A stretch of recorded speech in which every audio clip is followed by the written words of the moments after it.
What's going on, guys? The Arid Lord is here. Welcome back to another Walking Dead vlog. This is my review of the Season 10 finale of The Walking Dead called A Certain Doom.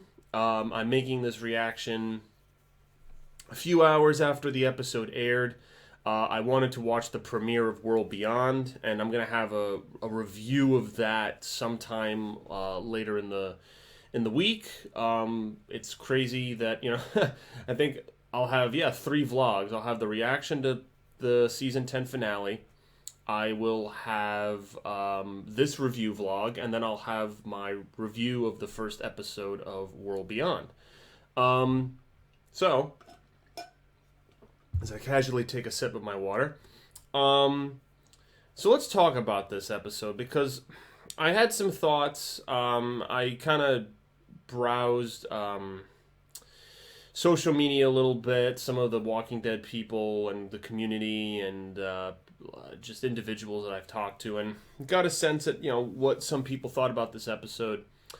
So a couple of things. So first of all, I definitely thought that this was an homage to No Way Out. If you guys remember No Way Out, it's where all of the walkers are inside Alexandria, and Rick is with Jesse and her kids, and then Sam freaks out, and he gets devoured, and then Rick has to, chop the arm off of Jesse, and it's a really horrific thing. And then, of course, Carl gets shot in the eye. Very visceral stuff. And so this episode was basically trying to one-up it, but it didn't really succeed, in my opinion. So I'll just say, in terms of character deaths, now, the events of No Way, and they took this plot line out of the episode.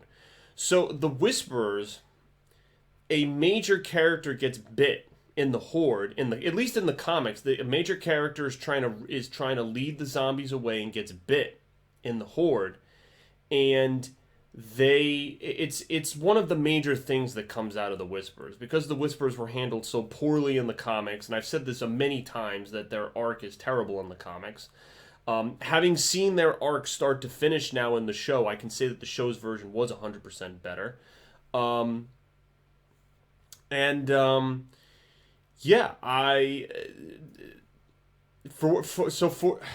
the Whisperers, there was supposed to be a character that was bit.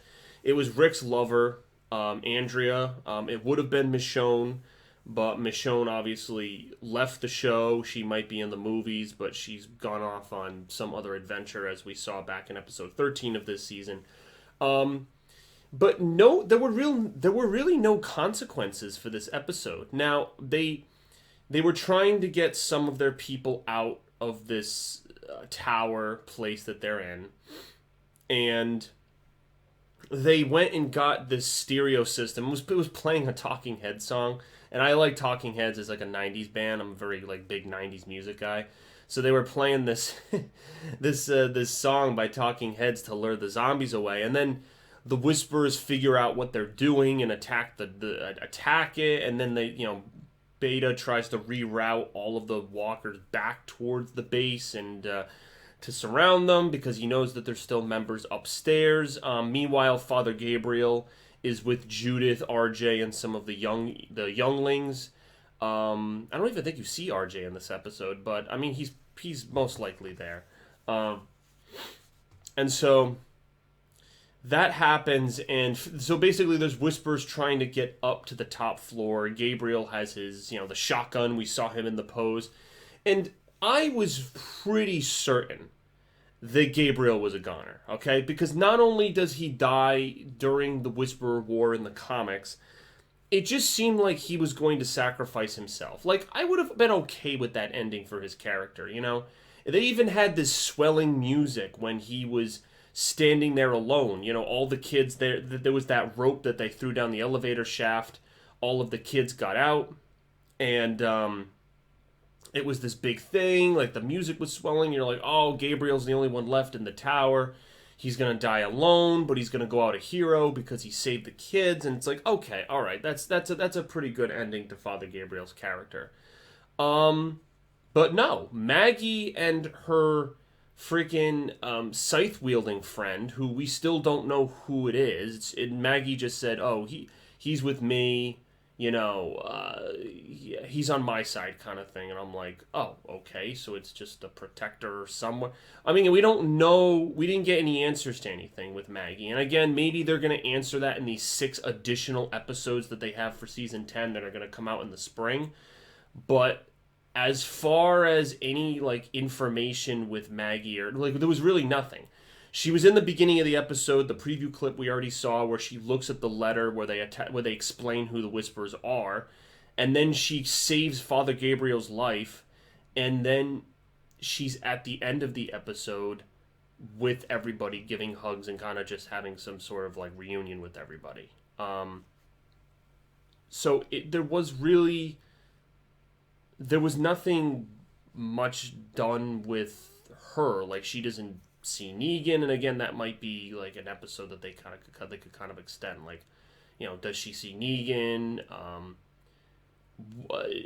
What other members of the group? She sees Judith. Like, I think I liked how she saw the younger members, Gracie and Judith, people who were kids, who were like, well, not even kids, they were younglings, babies basically, and then now she's seeing them like 10 years old grown up, and so that was kind of like a holy shit kind of thing. I was like, oh yeah, like she hasn't seen them in that state. That's kind of cool. But just not... I was surprised that the only death in the episode was Beatrice, the random Oceanside lady who we really didn't have much time with at all, because in general the Oceanside wasn't used much in the show. And so it was just kind of a curious thing that what they did with like just not having any deaths in the episode. Like, obviously the Whisper arc ended, so Beta's character was killed, and I'll get to that whole thing. I kind of have some opinions of too.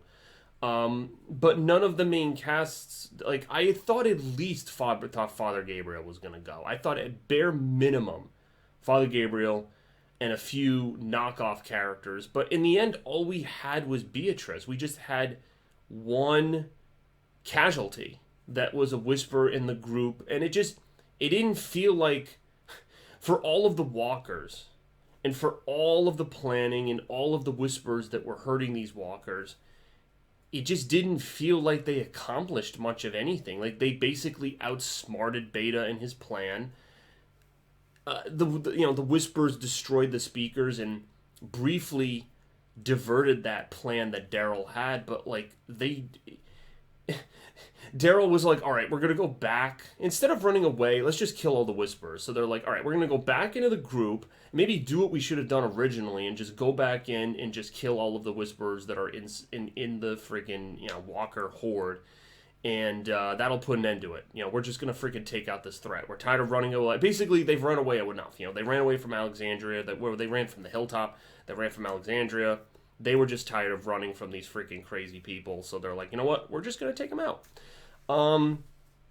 And speaking of taking people out, Negan shows up when he escapes the tower, and Beta sees him, knowing that Negan's the one who killed Alpha, and I like the moment he like just pushes past all the walkers, is storming towards Negan, and he basically tackles Negan and is about to, stab him, and then Daryl comes out of nowhere and stabs Beta in the eyes.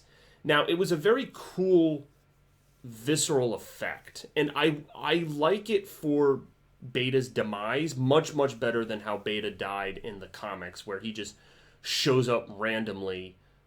2 characters are asleep. He just shows up randomly and they get shot. It was just, again, Kirkman did not think through what he wanted to do with the Whisperers and just kind of arbitrarily put things, like, it was just so poorly plotted. It was just poor writing, poor planning for the Whisperers in the comics. But it was, his demise was done better, but actually something that the comics does do better is that there was actually a fight scene.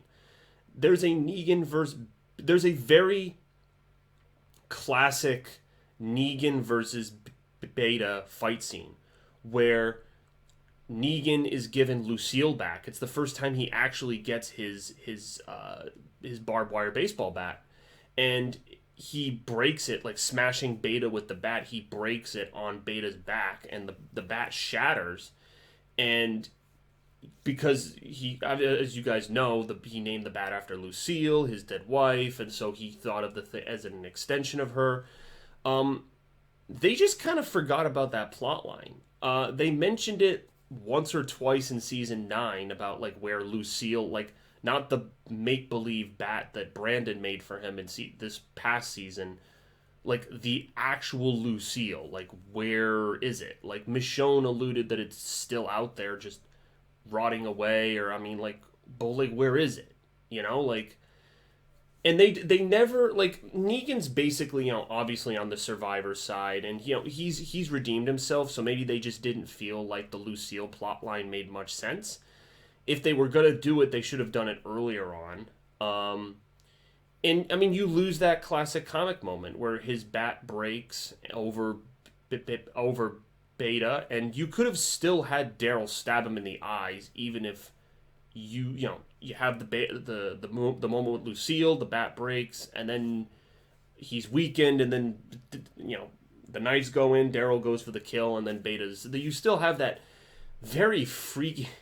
It was just creepy because like some shots were cutaways to his perspective, Beta being like in his head, thinking the walkers were talking to him. I really like that first shot where he's like imagining talking to the walkers, and they all turn, and then they turn around to like obey him like he's the master, and then they turn back around to obey him and move forward. So it was it was a pretty cool effect. I think I'd seen it in one of the trailers, but it was just really cool to like see that intro effect. But yeah, and then even though Eugene, so the end of the episode is the Commonwealth stuff, right? Which we very briefly see these guys in their outfits. I mean, people were making stormtrooper jokes and stuff like that.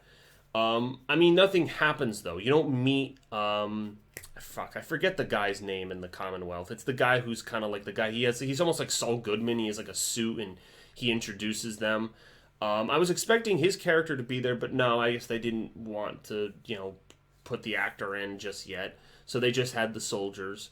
But yeah, nothing really happens. I mean, they go to this train yard, which is similar to the comics, and they're waiting around, and then the lights come on, and all these soldiers hold them at gunpoint, and that's the cliffhanger. We're left with that cliffhanger, and there wasn't much Eugene stuff in this episode. There was one moment where he kind of like hit his head. I'm not sure how it happened, but yeah, he kind of like hit his head off of something, and he's like kind of delirious, like I don't know if I should go on. And then Ezekiel and Princess and Yumiko give him a kind of a pep talk, and then and then you don't see them, like that's at the beginning of the episode, and then you don't see them till the end of the episode because most of it's dealing with the Whisperer stuff. So aside from that, the biggest character development is with Lydia and Carol, right? Because Carol very nearly commits suicide walking off the cliff because she feels like she's kind of wrapped everything else up with herself, and she just almost feels like it's a fate she deserves. And it's funny, both Lydia and Carol do it. Like Lydia goes to the edge wanting to end herself and walk off the cliff, and then Carol wrangles her back, and then freaking Lydia wrangles her back, and then they just sit there clutching each other as all these walkers just pile off the cliff. And again, it was that's a cool way to end the Whisperer storyline, and again, I just didn't feel like there was much of a battle in this episode. Like there wasn't, like, I'm not sure if I was expecting a battle, but it just didn't seem like there were many consequences. It's like, okay, like we've seen this stuff before, like the guts trick where you put it, you take the guts of the zombie and you put it on yourself and they can't smell it. And then it was just a lot of them slowly, bobbing, and, just, trying to outmaneuver them. And then they had the archers in the windows trying to identify where the Whisperers were. And so, yeah, but again, we only had like one minor character death who we didn't even really get to know well. Like she was in the show since season 7. but her character was barely in the show. So even though she kind of came in during season 7, like, it didn't really matter, right? Um, and it just didn't feel like they were much of a threat. Like Maggie somehow just got past their ranks and freaking ran all the way up the stairs and dealt with them. Like, it was like, oh, like, they just didn't put up as much as a fight. Like, you spent these episodes building up this horde, right? It's like Beta and the horde and the walkers, and I was even thinking that maybe this would go into the first few episodes of season 11. And I'm not sure if anything with the pandemic, diverted that, but it seems like they had this episode planned out regardless, right? They had finished this episode, they just had to do the post-production, which I imagine was, the CGI of the walkers falling off the cliff and some of the big horde shots. I mean, yeah, they had a shit ton of walkers and they had to freaking, make sure everything checked out okay. But yeah, it just, for the enormity, for how enormous the horde numbers were, for how it just, like, it was such a giant threat. And at least in the comics, because again, like, I didn't like how the Whispers were done in the comics, but at least in the comics there was a very real consequence: Rick losing his wife. But in the show there's like no consequence. There's like, they lose Beatrice and then there's never an answer. Like, they don't go back to any community. Like, they're in the woods, and it's like, okay, is Alexandria still standing? Like, they went to Alexandria, but it was very brief. So is Alexandria still standing? Can they rebuild the hilltop? Like, are they just gonna freaking find Eugene and go to the Commonwealth and abandon all of their territory that they've been for 5 seasons? Like, I don't know. Like, they ended it in the woods when Maggie was meeting up with everybody. So it's just, it left a lot of questions that were confusing. Also, I didn't understand, like, the Connie thing. Like, she was just lying in the woods and then, like, wandered off, fell in the road, and then Virgil, the guy that was holding Michonne in that episode, finds her. So, like, they set all of these pieces up early in the episode, right? Virgil going to Oceanside, Maggie getting the letter about the Whisperers. There were all these different things, but, like, they just had like 1 or 2 moments with them. It was just like, oh, let's finish up the plot points later.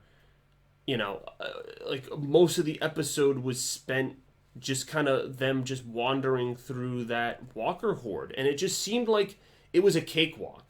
Like, I was just like, shouldn't I be more afraid of this horde? Like, yeah, the effects, obviously Greg Nicotero does a great job with the effects and how the zombies look, but I just didn't, as an audience member, feel too afraid. Like, there was that one brief moment with Beatrice when she, got killed, but but beyond that, no one else suffered because of the freaking, like, it just didn't feel like a huge threat. Like, there were some little details that I liked, like the nail bombs. Those were pretty cool. How they used those as, like, a booby trap, like a trip mine.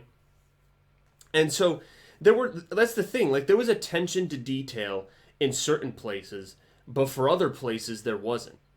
And so it was just kind of interesting that they went that route, because, like, they focused on different visual effects more than they did others, and different plot points more than they did others, and it just felt like there was a little more left. Like, it's almost as if there was some more meat on the Whisperer bone, right? Like, especially with Beta. Like, I don't know what his plan. Like, he didn't do much in the episode. Like, he brought the walkers to the place, and then just walked in a circle, and and then Negan shows up. He charges Negan, and before he can kill Negan, Daryl freaking stabs him in the eyes. Like, and it's funny, on Talking Dead, I listened to a little bit on Talking Dead, Norman Reedus argued for a battle.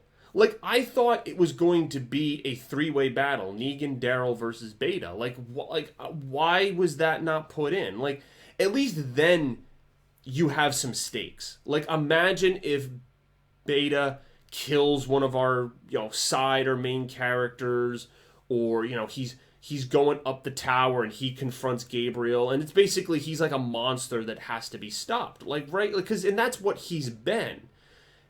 And I just didn't feel like in the grand scheme of the episode they spent too much time with him. It was more about the Walker Horde than it was about the Whisperers that brought the Horde in to begin with, right?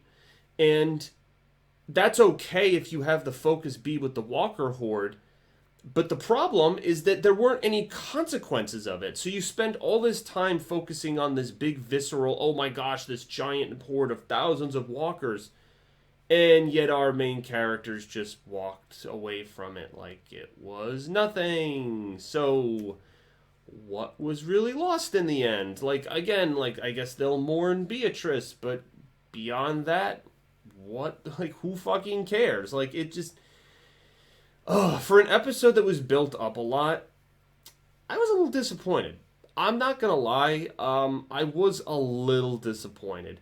At least this concludes the Whisperer arc, but the only people that are involved, and this is the other thing, the only people that are involved in the next stage of our story is Eugene, Yumiko, Ezekiel, and Princess. Nobody else knows what's going on with I mean, they know Eugene went off to try to talk to these people, but they don't know what's going on. Like, the next few episodes from their perspective are just going to be, what, like, picking up the pieces? Like, rebuilding some of the, Hilltop or Alexandria that was trashed from the freaking, Whispers in the first place. So, it's just like they've dealt with all of their threats back home, right? And I don't know how they're going to tackle the Commonwealth as a threat, because they're not a threat in the sense, like, the Whisperers were pure villains, right? Like, they were really, and I say this, like, they were the best villains the show had. And maybe part of me is kind of sad that they're gone, because they were some of the best villains. Like, they brought back that hardcore zombie horror. Like, it was horror because, there are these people wearing these masks, and it just, like, whoa, like, it catches you off guard, like, you're not expecting it. It was something so brand new and such an interesting thing that Kirkman inserted in his comic book. Of course, he did, he had it's like he had a great idea. He has a recipe for the greatest meal, Italian dinner or something, greatest meal, but he never cooks it. So it never comes to fruition, so you need someone to cook it. But yeah, the Commonwealth is more of like almost like a Game of Thrones thing. It's more like political corruption. And again, Rick, because he was more of a political guy in the comics, deals with that. So I'm really curious as to what direction they're going to go with the Commonwealth, because you don't have Rick. Like, the whole thing with the Commonwealth was that Rick helps this corrupt this corrupt, it's very much a dictatorship, kind of come to its senses and accept its people and not oppress them, right? And it's funny, having seen, and I'll get to this in my review of the episode tomorrow, but watching World Beyond, that's kind of what World Beyond is, right? It's this very powerful government group with access to, super soldiers and weapons and helicopters, and I've said this before, and I said this in my vlog with the Walking Dead world, Jeff, who we did the co-op video with, my latest vlog from a few days ago.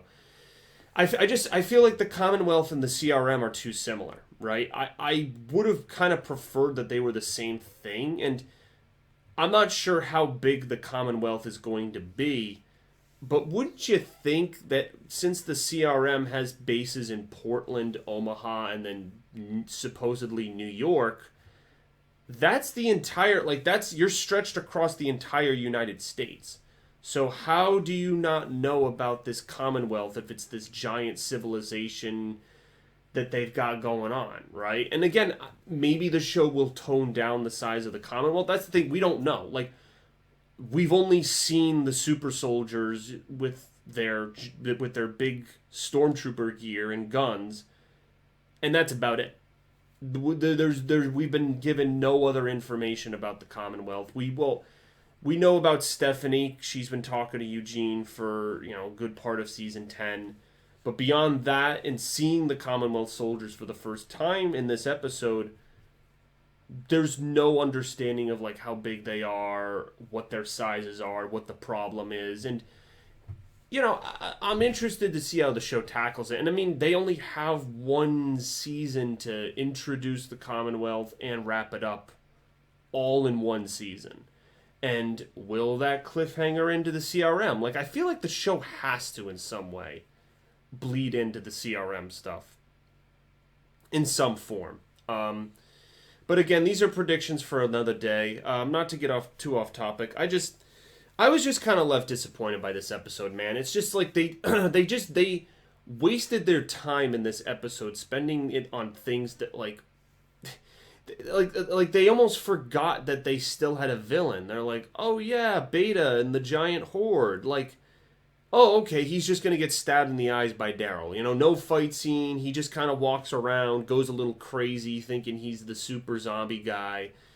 And, again, his death, in and of itself, his death was cool. Getting stabbed in the eyes, him kind of like accepting being eaten by the walkers because he bought into this freaking religion with Alpha, and, they are walkers and they're not too dissimilar from them because the world died and they're the end of the world. And, like, that ending for him in that moment, I like and accept, but leading up to it, it was just really kind of piss poor, man. And especially, this is a finale. Like, this is the longest we've ever had to wait for a Walking Dead episode. All right? And this is the last of the Walking Dead we're going to have for a long time. We're not going to have the rest until the spring. And then season 11 will happen maybe sometime. Literally, we're going to have to wait a full year, I think. Because I'm imagining the season 11 premiere is not going to happen until fall of 2021, which is a year from now. So any questions about like what comes next in the storyline with the Commonwealth and all of that stuff, we're not going to have those answers for a freaking year, which is not the usual amount of time we wait with this show. So, man. Thing is, I don't want to dock this episode too much because, again, there were some good moments, but I feel like they just wasted a lot of their time, man. And again, like the Commonwealth thing, that was cool, but it was just because we've been waiting for them. It's the last group from the comics to be adapted, and we saw it in person, but there are other, like, Pamela Milton and Mercer and frickin' Sebastian. There are characters that haven't been cast yet, not to my knowledge, they haven't been cast yet. So that'll kind of be the last stretch of it, right? To see what actors play the remaining, big name characters from our final, like, villain group. Because, again, the Commonwealth isn't even, like, they're not even villains in the end. I mean, it's just Pamela Milton abusing her power. But she doesn't even, like, there's, like, a mini civil war, and, like, nothing really happens. Again, this is Kirkman. I feel like Kirkman didn't know what he wanted to do when he was wrapping up the comics. I really don't feel like he knew what the hell he wanted to do. He's like, yeah, there's this super advanced civilization, but, like, he just didn't have an end game. And then he just decided to freaking wrap it up. He's like, okay, Rick dies and the comic's over. It's like, oh, okay. I mean, that was always your easy out. To have Rick get killed off, that was always your easy out to end the comics. And so, because of that, I feel like the show's got to improvise a lot. The show had to, I mean, as you saw with the Whisper arc, think of how much stuff was different from the comics Whisper arc. And I might even make this a separate vlog. The comics Whisper arc to the shows. There was a lot. There was a lot of stuff that was different. And again, I'll make a separate vlog maybe to go over that. But I feel like they have to kind of do that with the Commonwealth too, just because, again, it was a loose plot that was kind of left unfinished by Kirkman. And we kind of deserve more. And again, that's the theme of this episode. I feel like it just spent time elsewhere, meandering, and it could have done more. I was looking, they kept building it up. Like, I thought Father Gabriel was going to sacrifice himself. This is where his character dies in the comics. And so I guess they're going to have him live into the Commonwealth stuff? Like, I know they're running low on main characters, but you only have one season left. So, like, I know it's, 22 episodes or whatever it is, but, you could have had a major character go out in this arc. And we've had major characters die because of the Whisperers. Sadiq was a big one. Everyone who died because of the Pikes. So we've had major deaths from the Whisperers, but it's yeah. I don't know, man. I just feel like for all the time we waited for this episode, they could have done a lot more. It needed to feel more like a battle. Like I said, we already saw No Way Out. No Way Out did this 1,000 times better. With the oil in the water where Daryl shoots the RPG and all the walkers go into the fire and Rick, all these people that have been afraid to fight, Rick leads this giant uprising and they slash and cut their way through the zombies. Like, it felt like it was a more fulfilling arc of dealing with a massive group of walkers. And while the visual of them going off the cliff and all that stuff was cool, and it was cool how they incorporated the development of Carol and Lydia to that, it was just boring compared to that No Way Out stuff. And they just meandered in certain areas where I thought that they could spend time elsewhere. So not to go in a circle with this review, I'm going to have to give this episode a 7 out of 10. I just wasn't impressed with it. I like that the Whisper arc is over. I like that we briefly got to see the Commonwealth, but and then Maggie returning is pretty cool. Her reunions, but they could have done more. They could have definitely, especially with how long we waited. Oh my goodness! And again, I know that's not the show's fault. It's because of world events that fucking nobody can prepare or anticipate for. But yeah, that's that. Hope you guys enjoyed. Again, I don't know when the next time I'll do. I know for the coming weeks I'm going to be doing reviews of World Beyond. I'm not touching Fear the Walking Dead season 6, but I will be doing reviews of World Beyond. That's the only content I really can guarantee you as of now. So, with that said, I will see you guys later. Thanks a lot for watching, and it's been cool. Peace.